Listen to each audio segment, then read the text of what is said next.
Watch this.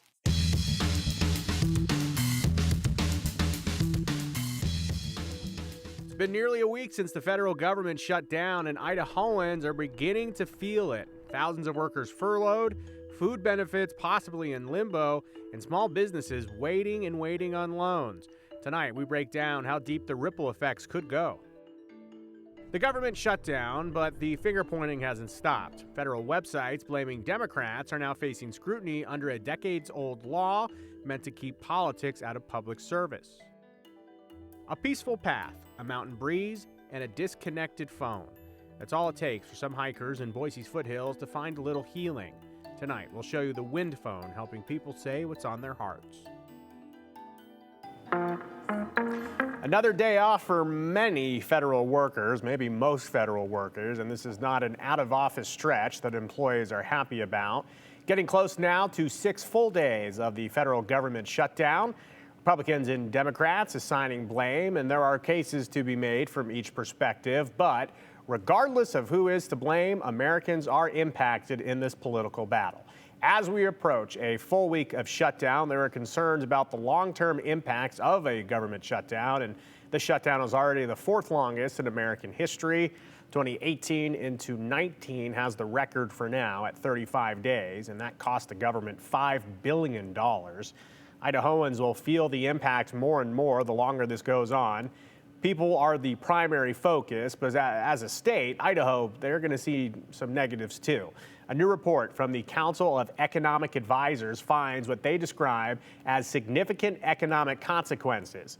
The term gross domestic product is a key indicator, GDP, and the total market value of all final goods and services produced, that's GDP. So this report projects weekly GDP loss for Idaho of $67 million, $292 million every month. An unemployment increase of approximately 300 workers if it was a 1-month shutdown.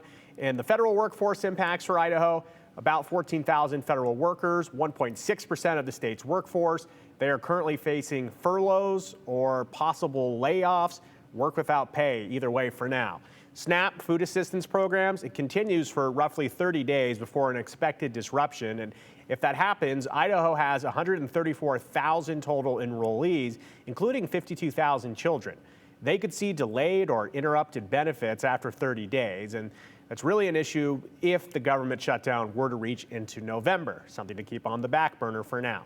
Some of the most vulnerable to the shutdown are women, infants, and children. The WIC programs, the most severe immediate impact because continued funding for this, it stopped immediately. So the program will run out of reserved money, federal money, within 2 weeks according to projections. So only limited local contingency funds would be available. In the state of Idaho, 31,000 recipients, women, infants, children, they could be affected if this drags on. And small businesses are also impacted. The SBA, Small Business Administration, SBA loans, at first, $23 million have been delayed in loan distributions, and that would be in the first month for the state of Idaho. And federal contracts for Idaho, based on operations, it's a $91 million loss, reduction in the cost-based contract spending monthly, meaning these contracts can't get paid if the government is down and no one's working. There's no contracts to fulfill for now.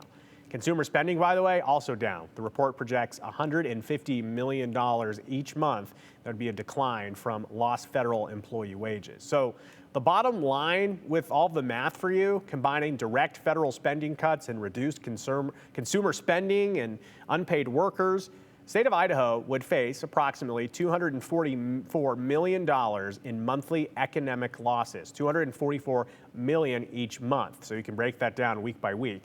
$91 million contracts plus $153 million consumer spending, and then the broader $292 million GDP decline. And federal employees that are furloughed, they will get back pay, but only after the shutdown ends. And if you're a federal employee and you have bills or needs, a paycheck in 3 or 4 weeks from now, it really won't help anything that needs to be paid this week. The shutdown will enter a full week tomorrow. As of this evening, there is no sign of successful negotiations. And a key here, and I've seen questions about this, you need a supermajority to pass this federal budget that is at the center of this question. So it's needed a super majority, not a simple, win by one vote.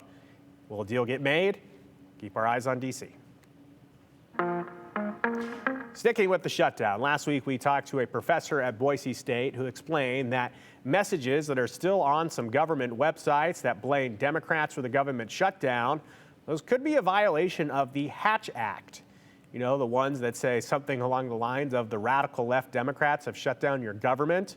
Well, the Hatch Act was passed in 1939, and the goal was to make sure that federal programs are run in a nonpartisan fashion. So far, at least 2 Hatch Act complaints have been filed, one by a watchdog group called Public Citizen, and another now by former Idaho lawmaker and congressional candidate Todd Achilles. Achilles announced his complaint on Friday and is specifically targeting the U.S. Forest Service Chief Tom Schultz, an Idahoan, by the way. In his complaint, Achilles says, quote, "Since 1905, the Forest Service has managed these public lands for the benefit of all Americans, regardless of political identity. Aggressively partisan political messages on federal agency websites constitute not only a violation of the Hatch Act, but also a violation of the nonpartisan standards that all Idahoans demand of Forest Service employees," end quote. I've also heard from employee and union members at the Forest Service who say they view the political messaging as hypocritical, considering the oath they took to remain nonpartisan. It's insane. It goes against every code of ethics that I've ever known as a federal employee, where we're supposed to be nonpartisan. We provide services to the American people regardless of their political leanings. We are constantly often threatened with whenever we say anything. People who say, federal employees who speak out on social media or whatever, we're threatened with a Hatch Act violation, whether or not it's even remotely accurate. And this, to me, seems like far closer to a violation.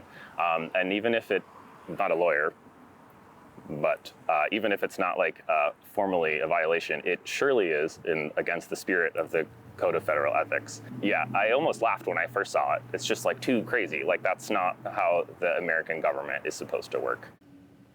We'll stay on top of these Hatch Act complaints as they work their way through the legal system. The whole investigation and judicial process on it, though, it remains to be seen if they are taken up.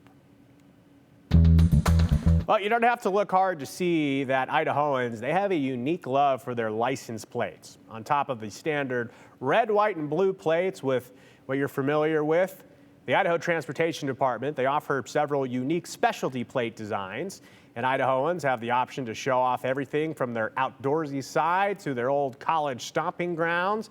And as John Miller shows us in today's 208 Read Dial, the early 2000s, they were riding in style. Remember these? You don't have to look far in Idaho to realize we're free to be gaga over our cute cars and sports teams. Whether they win the series or not. But the big story isn't who or what, but how many. How many plates do we have? 11 in all. The DOT's Mike Vogel gave us the quick and dirty about what's new and what's not in Idaho's long love affair with license plates. And we're sitting here talking, and just minutes ago, out comes another one. Yes, we've just had the new agriculture plate. For all you farmers, the latest in a bumper crop of trees and wilderness, not to mention the ISU, BSU, and UI plates, each serving its own cause. If you buy a snowmobile plate, it helps snowmobilers. If you're buying a ski plate, it helps skiing and cross-country trails. The youth plate will be out next month. This will be a popular one. I was here 6 years ago, and there were 3, I think. Right, there were only 3. This one, and this one. Have you thought about maybe getting a new one branching out from the Bluebird plate? Oh, I got a brand new one I'm going to go get. I'll be the first one in the state to get it. What is the it? Sawtooth plate. Yeah, it's a bighorn sheep, and you got the sawtooths, of course. Right. People are already lining up, but Betty Oaf remembers times of simpler tags. Oh man, I was born in 36. Mine's right up there. And you can see some of the themes have changed. Famous potatoes has been a consistent theme throughout. Back in the 40s, they even came with a pat of butter. Why? I just guess we like them. You never know what the DOT is going to serve up next. That's right. How about sour cream and chives? That'd be nice, wouldn't it? John Miller, Idaho's News Channel 7. You may have noticed that some of those special plates mentioned in that story, you don't see them on the road anymore. Turns out, in Idaho code, a unique plate design is discontinued if less than 1,000 copies are sold, and that number jumps up to 1,500 in year 2 and 2,000 in year 3. If you remember, the Idaho legislature approved several new special plate designs, which were released to the public in July, and we are bringing in our Richard Rodriguez, who has a 3-month update on 5 of the new plates. Will they survive? Richard, what do we know? So yes, Joe, so the numbers are in, and this is how they stack up. The number one most sold place that Idahoans are currently buying is no surprise, being the black and white world famous potatoes plate with 17,045. The teal and white world famous potatoes is second with 11,693. Next is a Don't Tread on Me with 3,065, followed by an Appeal to Heaven at 1,007. And unfortunately, the USS Idaho is dead last with only 121 plates being issued. And Joe, unfortunately, things are not really looking good for the USS Idaho. Okay, so according to the rubric, it looks like the new plates for now will survive on to the next year, but a lot of fans of the USS Idaho are going to have to get new registrations and new license plates if they're going to stay on the roads. Yeah, definitely. So what happens is after 10 years, if like someone doesn't want to buy those plates anymore, they just kind of go away and you have to re-register your plates after 10 years. And it's funny too, as we watch that story from John Miller as well, where you see the new plates at the time, now they're throwbacks. All right, thank you, Richard. Appreciate the insight.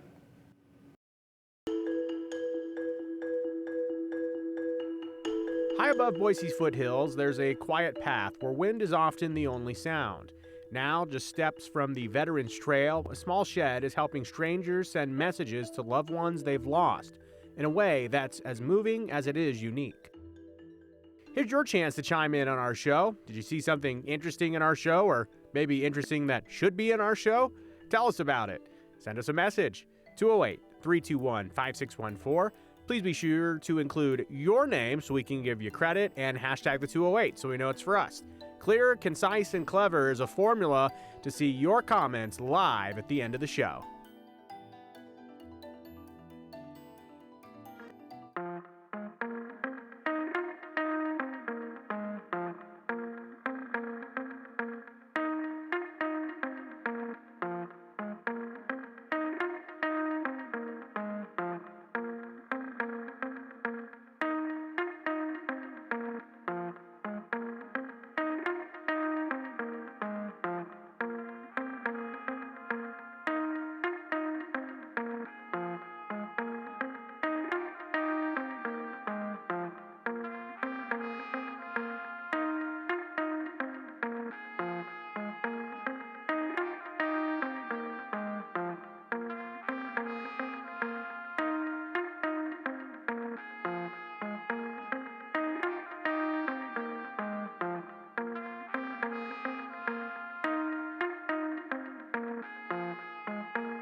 It's an idea that began when a man in Japan bought an old-fashioned phone booth. He set it in Heist Garden and he installed an old rotary phone, and it wasn't hooked up to any phone lines, so it didn't work. But it did manage to help him deal with the grief of losing his cousin to cancer, and that inspired a creation of similar healing spaces around the world. They're called wind phones, and there's now one in Idaho for the benefit of the bereaved. Here's Brian Holmes. The Veterans Trail in the Boise foothills is a draw for those hikers and bikers, runners and walkers searching for a bit of solitude. It's the perfect spot because it's so peaceful and quiet up here. A sort of place where the wind is sometimes the singular sound you hear. Fitting for a certain shed recently placed just a pace off the path. It's so sweet, and it just gives people a little place to go. It's like a little sanctuary. It's a Whispering Winds telephone booth, I think it's called. And I guess you can call the loved one that saw you pass or something like that. Something like that, but actually, It's a wind phone. a wind phone. The concept that using a disconnected phone can connect you with a loved one no longer with us. It symbolically is sending your thoughts to the folks that have passed. A belief borrowed by Mary Jane Marlowe. And those thoughts are being carried by the wind. Mary Jane found out about the first one online, created by a Japanese gardener who wanted to talk to his deceased cousin. But when the 2011 tsunami killed nearly 20,000 people, and that gardener welcomed the public to use his wind phone, the idea of a long-distance link to the departed dispersed. Now there are well over 300 globally and well over 100 in America. So Mary Jane decided to bring one to Boise. Well, why not? And she took it upon herself to make it happen. To help folks and have a different avenue to shed their grief and their thoughts. But Mary Jane couldn't get it done by herself. Because I've never heard of it. Which is where Jake Faulkner comes in. You know, at first I was like, well, it's a little woo-woo maybe, but the more I thought about it, the more I loved it. Jake volunteered his time to build it. Now that we built it, I love it even more. And knowing there was a need. Because I work at the cemetery, I get to see people mourning all the time. I know for myself, like, just speaking it out loud is much more therapeutic than just your inner thoughts. The work may have been pro bono, but Jake has been repaid big time. Plenty. Those comment cards is the ultimate payment. Sometimes there is no closure. These cards were supposed to be a way for people to show appreciation for the wind phone. Sometimes the closure is stepping forward. I miss you. Well, I thought they were just going to go in and talk. I didn't know that they were going to write something down for the whole world to see. Instead, it's how the personal became public. Yeah, they're not shy about it at all. And it's leaving a lasting impact on those who step inside. Well, the tenderness, the way they're expressing themselves here is just amazing. They're just letting it all hang out. I miss you, my little boy. I think about you every second of every day. Love, Mom. I didn't know how important it was to others until I read these. Pop, I miss you every day. Nothing is quite the same without hearing your voice. We all love you so much. Lost to the wind? Nothing in this world could ever replace your touch. Wish you were here. Not here. I know you keep showing yourself here, present and powerful as always. Here is where what we wish we'd said it means everything. Is found. It means everything. I'm finding my way to be with you in a new way. Lovely Jim. So this is a new way.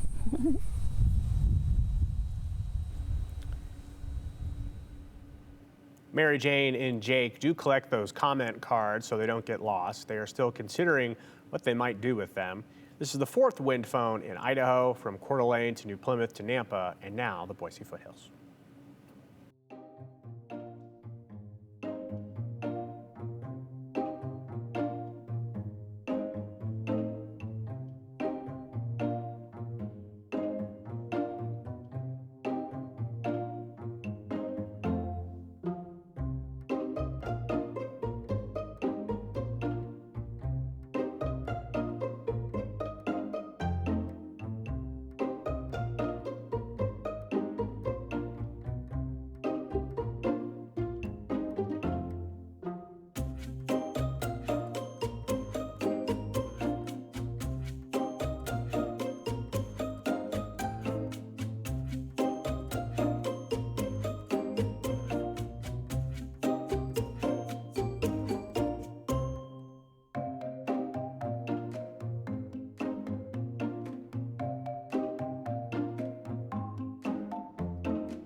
Stunning snapshots of Idaho in the fall, and we have a beautiful afternoon out there. It was very brisk this morning, cold enough we could see our breath in the Treasure Valley, and we've only warmed to 64 in Boise, cooler than normal for this point in October, but with light winds, really pleasant overall. We're in the low 60s in Twin Falls, just mid 50s up in Sun Valley and McCall. Over the next 12 hours, skies stay clear, winds stay light, but those temperatures will drop very quickly tonight into the 40s and in some spots of the Treasure and Magic Valleys into the 30s. So we have our first frost advisory of the season in place for the Treasure Valley overnight tonight, while Boise itself likely only hits the 40s tomorrow morning. Colder outlying spots like Ontario and some of the more wide open spaces will likely dip into the 30s. That is frost territory. Once you hit 36 degrees, frost can form. Out in Ontario, this is what we expect to wake up to. 35 will be upper 30s for the rest of the Treasure Valley, closer to freezing out in the Magic Valley. So make sure you cover up any sensitive plants that you don't want to lose to frost,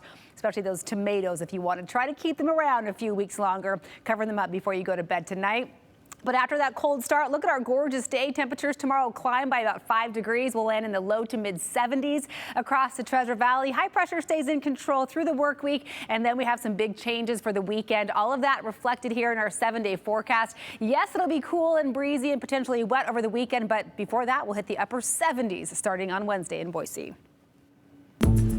News and notes from around the area. One of the suspects accused of kidnapping a person under the pretenses of a photography session was in court today. And if you live in Nampa and your leaves are starting to pile up, the city has an option for you. Hunter Funk has the 411. All lanes are back open on Highway 26 after a fatal crash early this morning. Idaho State Police say a 30-year-old male driver was heading east on US 26 in a Volkswagen around 7 a.m. He hit a cow in the road, which disabled his vehicle in the lane of travel. Because it was dark and foggy at the time, his car was then hit by a pickup truck traveling in the same direction. The driver of that Volkswagen died at the scene, and the driver of the pickup was not hurt. Highway 26 was closed for about 4 hours while ISP investigated the crash, but it's now fully reopened. An arraignment date has been set for one of the men facing felony charges after a kidnapping last month. 21-year-old Devin Larson appeared in court today for his preliminary hearing and is expected back in court on October 15th for his arraignment. He will be held in custody until that hearing. Now, Larson was arrested on September 8th after he and 22-year-old Steen Lamb allegedly restrained and assaulted another man under the pretense of a photography session. Both Larson and Lamb are facing charges of felony second-degree kidnapping. Lamb's preliminary hearing is set for October 20th. People living in Nampa have the chance to share their thoughts on the future of the Ford Idaho Center tonight at a public hearing. Now, last month, the Nampa City Council voted that the property is underused and that it should be left up to the public as to whether or not the venue gets sold. The council also decided to set the minimum bid for the venue at $75 million. The College of Western Idaho has expressed interest in buying it. Public testimony will begin tonight at 6 p.m. In more Nampa news, people living there can now drop off their leaves to be recycled. The city says leaves can be dropped off at the Kohler Lawn Cemetery starting today. Drop-off times are Monday through Friday, 8:30 a.m. through 4:30 p.m. This service will be available until December 12th. And that's the 4-in-1 on the 208. I'm Hunter Funk.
Take a look at some of your comments to end the program. We will start with B&B. They write, a government shutdown is not good for anyone. When are elected officials going to do anything good for the people that voted for them?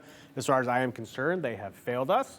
This person says that they weren't familiar when they moved to Idaho with the vanity plate. So when they asked what type they had, it was metal. All right, it's a great comment. We'll talk to you later. Continue with us and watch free now on the KTVB Plus app everywhere you stream.